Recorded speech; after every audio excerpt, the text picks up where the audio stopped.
Geraldo maravilhoso. Estamos aqui mais uma vez fazendo um podcast, né, aqui recebendo os amigos, né, Pedro Castro, bacharel em Direito, e o líder social alemão, Wellington Alemão, né, da nossa querida área Itaquibacanga. Sempre um prazer recebê-los, uma honra também. E aí a gente veio aqui debater uns assuntos, né? Não fazendo nada. Verdade. Vamos conversar? Vamos começar pela seleção brasileira. E aí, 4-1. E o Edinaldo, né? Aí presidente da CBF, chamou o Dorival, quase se demitiu. E é uma novela, é triste pra gente brasileiro estar olhando essas coisas, né? Não se vê sangue desses jogadores na seleção. E começando com o Pedro, vamos lá. Os mais idosos. É até verdade, é uma idade relativamente bem, graças a Deus, já nos meus 61 anos. E o que me chama a atenção dessa derrota da seleção brasileira, que a última derrota que ela teve para a Argentina, ou seja, que ela perdeu com essa diferença, foi no ano de 1964, o ano em que eu nasci. Então, já nós temos o que aí? Esse período todo em que a seleção não... 60 e poucos anos, né? 60 e poucos anos, estou de 61, de 64 para cá, né? Estou de 61 anos. Mas, felizmente, nós estamos vendo que os países, os futebol dos outros demais países, têm procurado se aperfeiçoar. Nós tivemos uma derrota aí da Copa que aconteceu no Brasil, que o Brasil perdeu para a Alemanha de 7-1. Vergonha. Né? Vergonha, perdeu em casa. E agora novamente traz uma derrota histórica praticamente em casa, né? Porque a Argentina é um país vizinho. E um país que tem demonstrado a desenvoltura do seu futebol a cada dia. É tanto que nós temos aí o Messi, que é um grande jogador, que a gente tem que parabenizar o futebol, quer dizer que na Argentina não teria um substituto para o Maradona no futebol, mas nós temos o Messi também, que fez a sua história do futebol. É uma demonstração do empenho e da dedicação e de bons craques que surgem na Argentina. O Brasil nós já tivemos vários jogadores bons e tem ainda jogador bom. Agora acontece que quando chega dentro da seleção parece que todo mundo desaprendeu o que sabe fazer nos seus clubes. O que precisa no Brasil é esse empenho, essa dedicação e ter mais tempo para que eles possam ter um entrosamento e deixar de ter a política de valorização por cota de empresário na convocação dos seus profissionais. É isso que o Felipe Luiz falou, né? É uma das observações que o Felipe Luiz fez, o técnico do Flamengo, e eu concordo com ele. Porque se você for estar contratando para fazer credencial por média de empresário, que mais paga, que paga bem para valorizar o jogador, nós brasileiros cada dia vamos ficar descredibilizados em se tratando de uma seleção de primeiro mundo. Nós já estamos com uma seleção aí que está chegando, ela está em 4º lugar e poderá ficar e nem se classificar para a próxima Copa do Mundo. Não, E nesse caso, tirar o Dorival Júnior é a solução? Voltando aqui à configuração do Pedro, a fala do meu amigo Pedro, nosso advogado, nosso doutor, e também o amigo Laxken, bom dia. Assim, a questão da seleção brasileira, ela tem uma incógnita, que o técnico brasileiro não tem aval de convocar.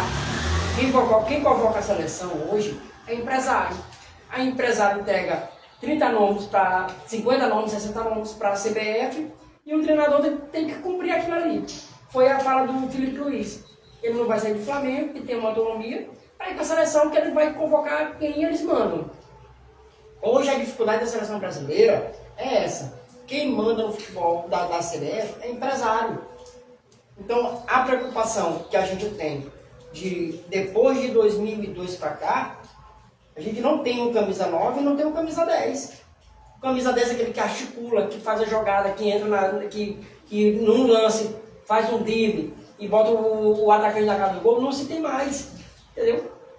O próprio Romário, ele fala que não se tem mais um centroavante de área. Aquele centroavante que decide o jogo, o jogador que decide o jogo, que nem Ronaldinho Gaúcho. que nem o Ronaldo Fenômeno, que nem o Adriano Imperador. Então a gente perdeu. A essência do futebol brasileiro se perdeu ao longo do tempo. Verdade, verdade.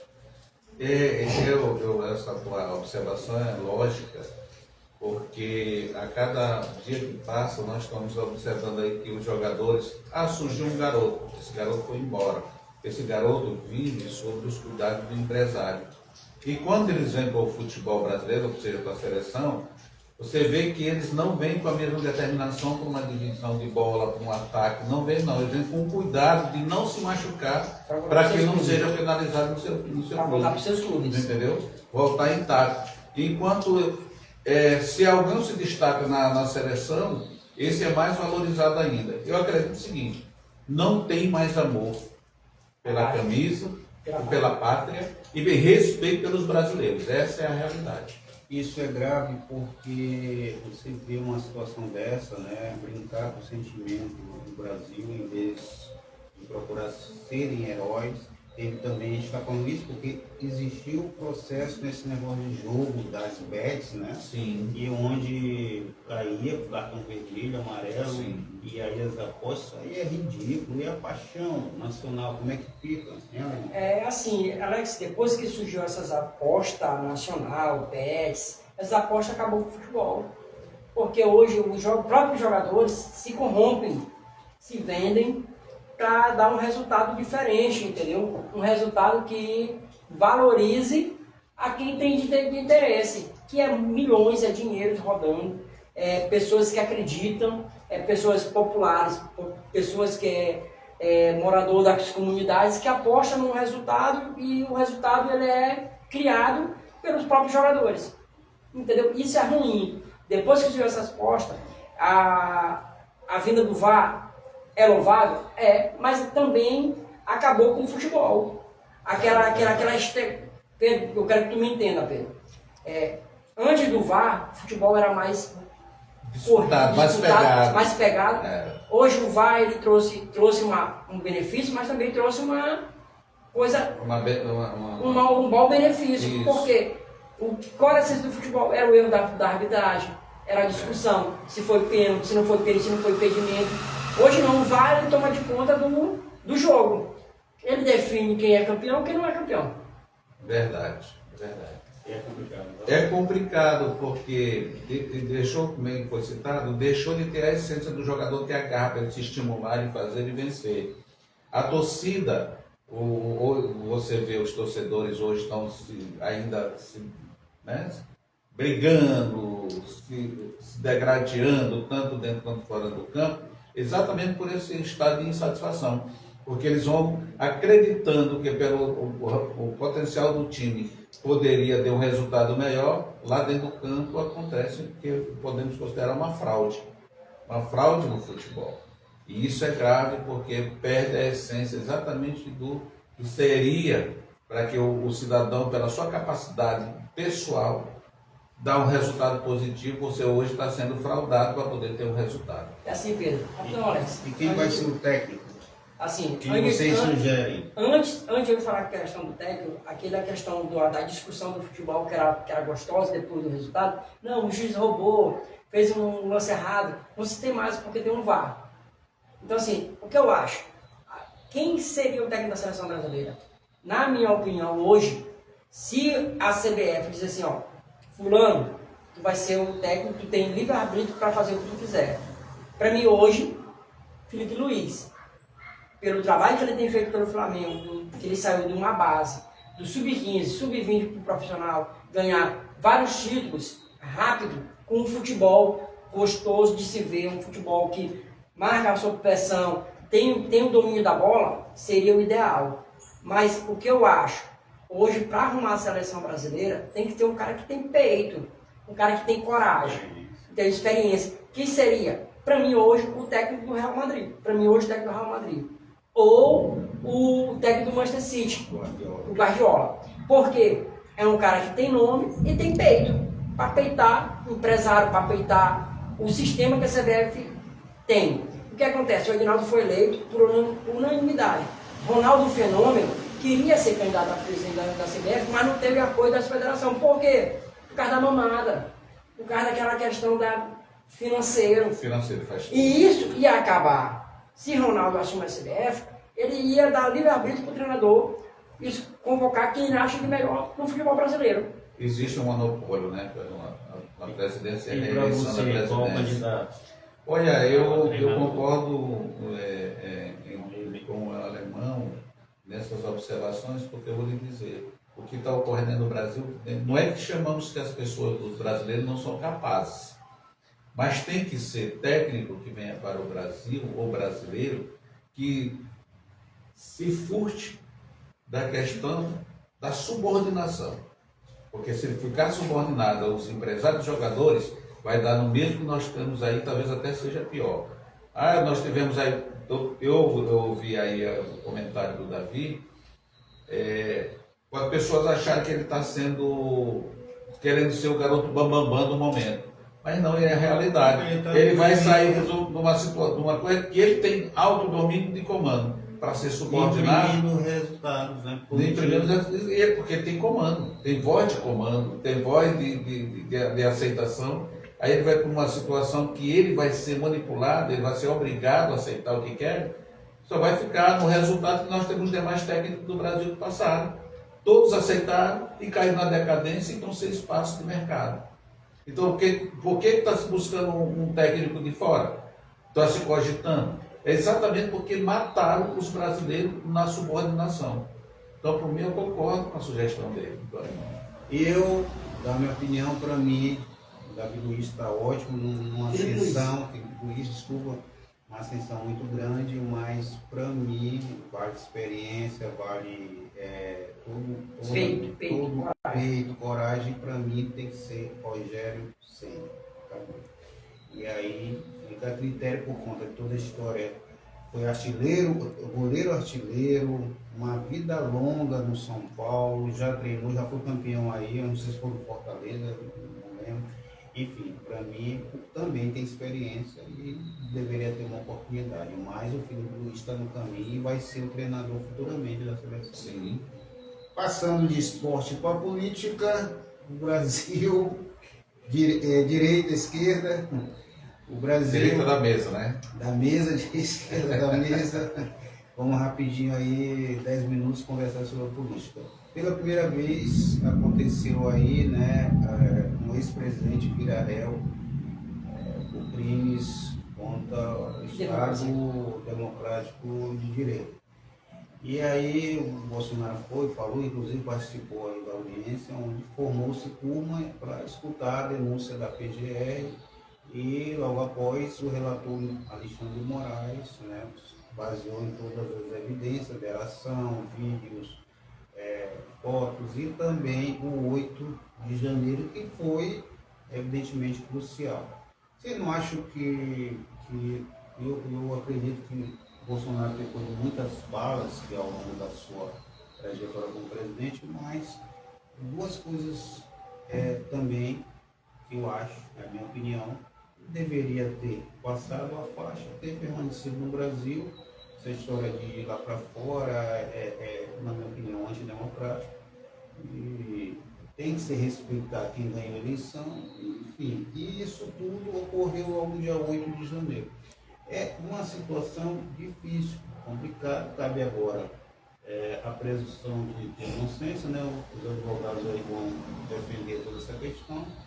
E isso é muito grave para um país que sabe-se que o Pedro, eu acho que mais sabe como foi a ditadura, nesse caso, muito cruel, e ninguém pode ser a favor de golpe de Estado.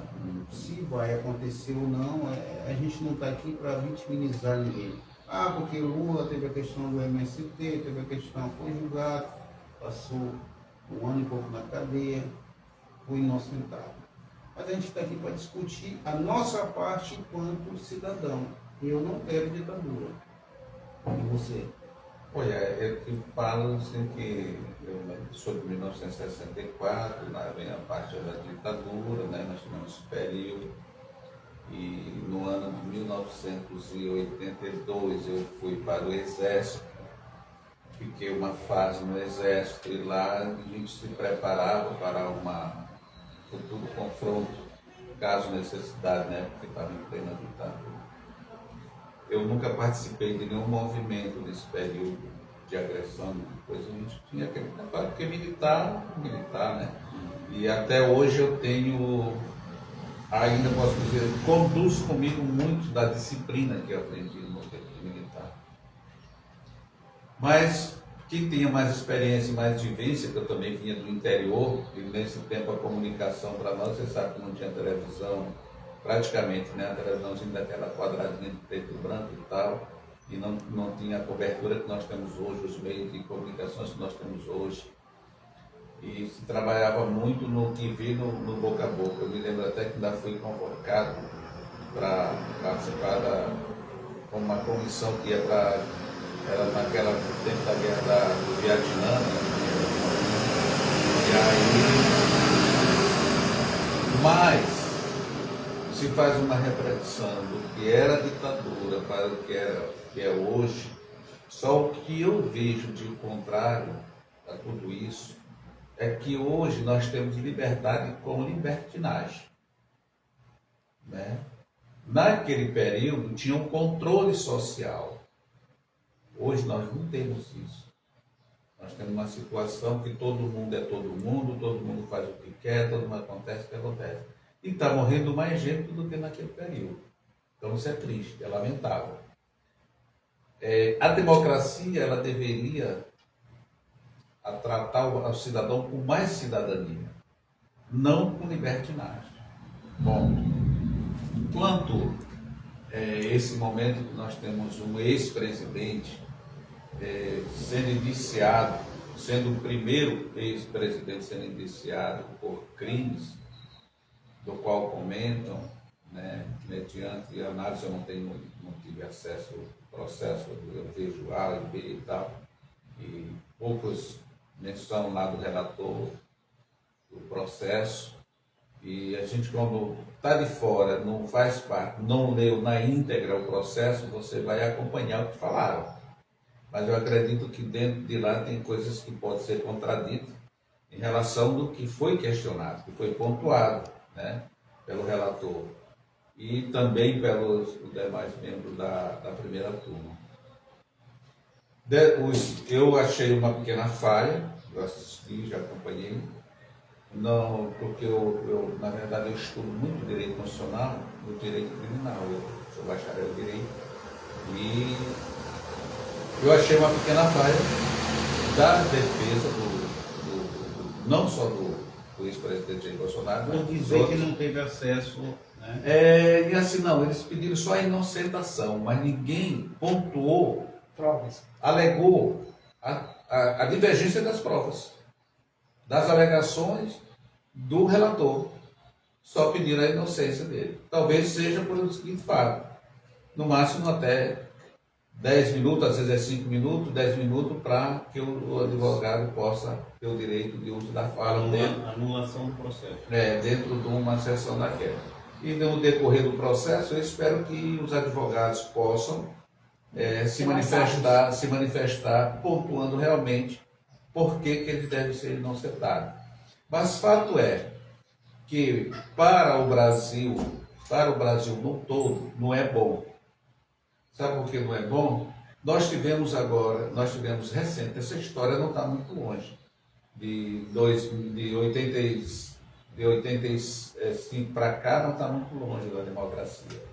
Nós já tivemos várias fases com vários presidentes. Nós já tivemos o presidente Collor que foi cassado, né? Dilma. Nós tivemos a Dilma que foi também cassada por impeachment. O Collor aconteceu. Nós tivemos uma sucessão com o presidente, então, Itamar Franco. Olha como é que o Brasil está. Não está uma questão de estabilidade política dentro dessa democracia.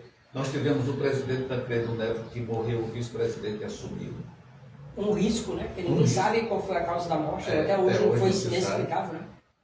Então, de lá para cá, nós tivemos, Dilma assumiu um vice-presidente. Nós tivemos um ex-presidente de 2 mandatos que foi preso por mais de 500 dias. E temos agora E nós temos um ex-presidente que está sendo entrou para a condição de réu, pós-presidência, seu mandato, e que poderá ser preso.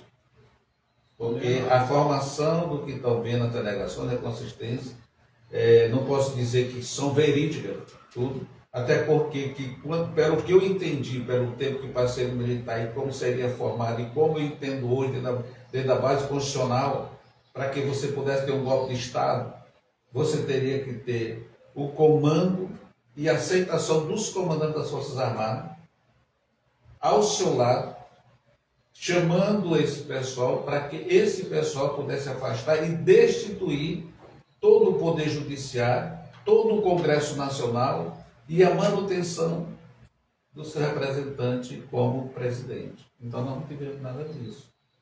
Nós tivemos um povo que saiu disperso, invadindo, alguém abrir a porta ou entrar e tal. Então, é uma questão a ser ainda acompanhada com muito cuidado, com muito critério, sem ninguém assim dizer que tem uma coisa concreta, mas esperamos também que essas pessoas que foram penalizadas, estão sendo penalizadas pelo calor da emoção de ter entrado dentro do Congresso Nacional, dentro lá do Supremo, ter quebrado as coisas, esses juristas do Supremo Tribunal Federal possam fazer uma reflexão que são seres humanos e que erram, e todo mundo tem o direito de errar, e tem crime mais grave que já aconteceu nesse país e foram absolvidos. Então, o que eu peço com uma visão ótica da questão é que seja feita uma reflexão e que esses ministros entendam que eles são seres humanos e eles possam reconsiderar isso, não na sua totalidade, porque teve muita gente que não fez nada, e teve gente que foi mais além do que imaginava. Tá? Então, eu espero disso, é a minha observação na razão, não me contrapondo contra A ou B ou C, ou achando que todos estão errados e que eu estou certo. Não, pelo contrário. Eu acho que nós devemos ter uma visão holística da coisa para que a gente possa fazer o melhor possível para o nosso país. Pronto, Alemão, ele está falando do dia 8 de janeiro. E aí teve penas pesadas, inclusive a moça pegou lá de batom, perdeu um anel, mas o Alexandre Moraes, eu vi ele falando que não foram só esses crimes. E aí o Escúcia pediu, vista do processo, e ela já foi mandada para a prisão domiciliar, para tentar diminuir. Ela foi condenada a 14 anos de prisão, no caso. Isso. E você concorda com a fala de Assim, rever essas penas? Entre os postos do que ele falou, eu acho que todo mundo tem o direito de invadir, que tem uma democracia, de expressar aquilo que ele quer falar. Assim, que não seja exagero ao extremo. Que não se traga vítimas. Vítima que eu falo é pessoas humanas, entendeu? Pela briga política. Eu acho que o laudo está muito exagerado. Exagerado em que ponto, Alemão? Exagerado assim. O julgamento, eu acho que, para mim, o único erro de Bolsonaro foi ele não teve como conter a popularidade dele. Qual a popularidade dele? Não sei se ele estava ciente do que estava acontecendo, o que deveria acontecer. Eu acho que uma fala dele, ele continha os seus manifestantes. O único erro do Bolsonaro para mim foi a omissão. A omissão de ele dizer, rapaz, não, a gente perdeu a eleição democraticamente, mesmo que ele não concordasse com o resultado da eleição, mas se perdeu a eleição. Eu acho que a gente tem um sistema de eleição, na minha concepção de vista, segura, até porque usa para digital, para te votar tem que usar para digital, e coisas que precisam ser melhoradas, na questão, voltando para a questão tanto do presidente Lula, que foi condenado, foi preso, depois foi solto, tanto quanto a Dilma, que foi cassada, como o Collor de Mello. A democracia, ela é jovem. Queira que não, ela é jovem. A gente tem quantos anos de democracia? Sim. Quantos anos mais ou menos? Eu acho que 40 anos. 40 anos mais ou menos. Dia 15. 40 anos de democracia. É nova. Então é um processo que é lento, que vai modificando a cada dia.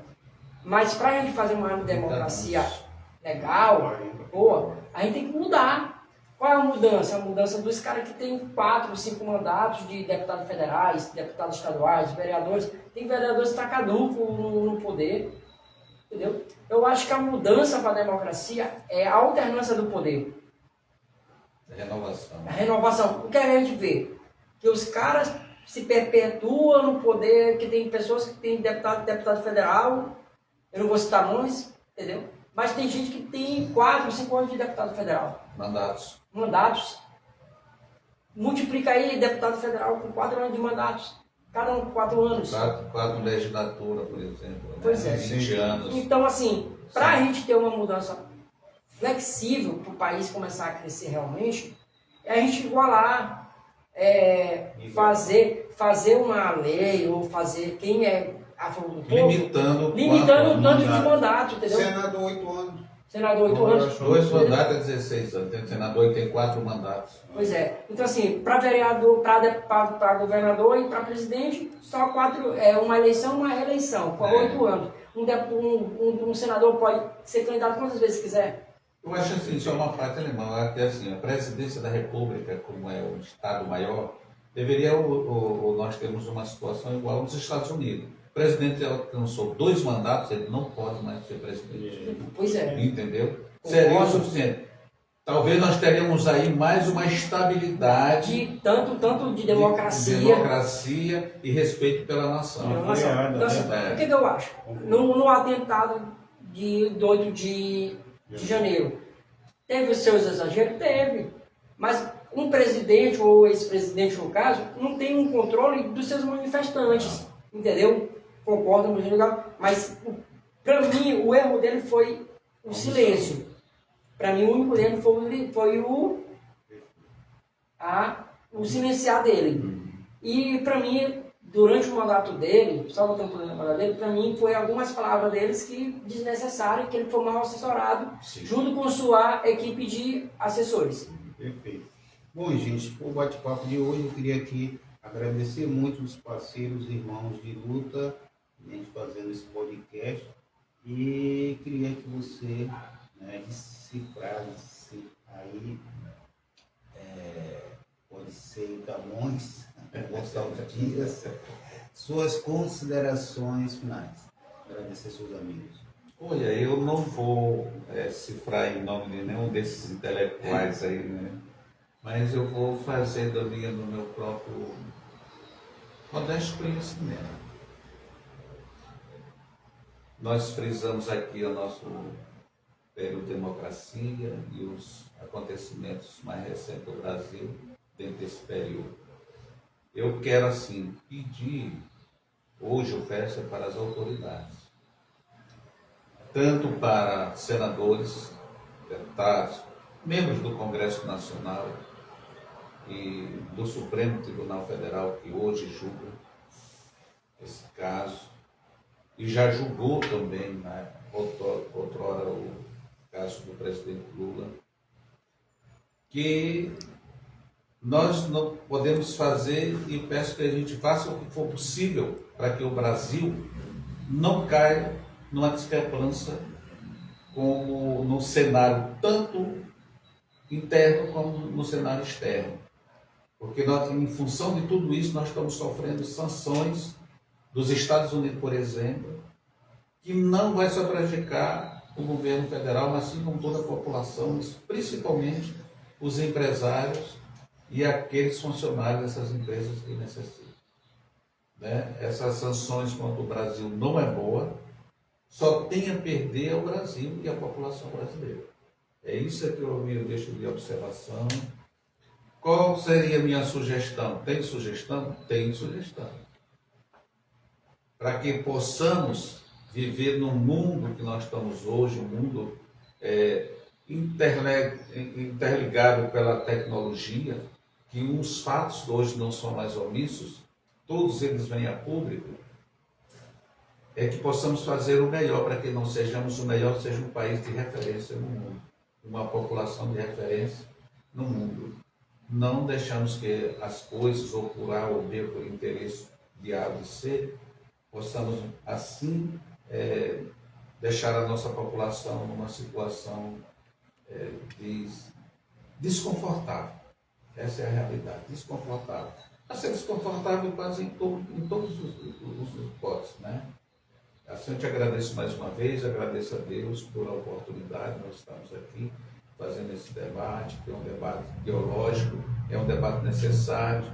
Aquelas pessoas que possam achar que nós falamos algumas coisas que não tem nada a ver, a gente pede para eles também fazerem os seus próprios linhas de raciocínio, porque todo ser humano é capaz de fazer sua análise e tem condições para isso. Desde que ele tenha uma faculdade mental, que a gente sabe, não vou generalizar, porque tem pessoas que têm distúrbios mentais, de algumas doenças mentais que a gente também não pode deixar que ele faça esse análise dessa forma e achar que ele está errado falar mal de mim ou de A de medicina, não, pelo contrário. Vamos reconhecer aqui também que ele tem lá a sua dificuldade para a análise.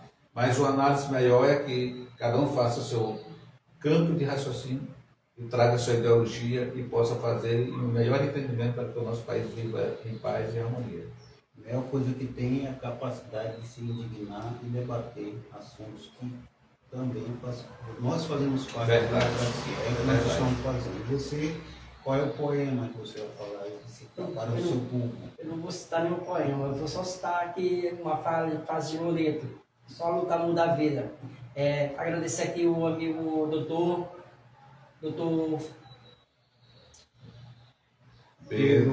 Pedro e o Alex Kennedy aqui do canal de Boa, por mais uma oportunidade. É uma honra estar aqui do lado do Dr. Pedro. Conhecimento puro sobre política, tanto nacional, municipal, estadual. E a gente fica alegre, Alex, quando a gente tem essa oportunidade de debater tanto futebol brasileiro, futebol municipal, futebol a nível do Brasil, e que o Flamengo seja campeão brasileiro, né? Que é a nossa conquista. Então, mas enfim, a gente agradece a oportunidade de expressar a nossa opinião e que viva a democracia. E parabéns aos 40 anos da democracia do Brasil. Amém. 40 anos da redemocratização do país. Vocês não decifraram, eu vou dizer. Minha terra tem palmeiras, onde canta o sabiá. As aves que aqui gorjeiam, não gorjeiam como lá. Forte abraço. Tchau.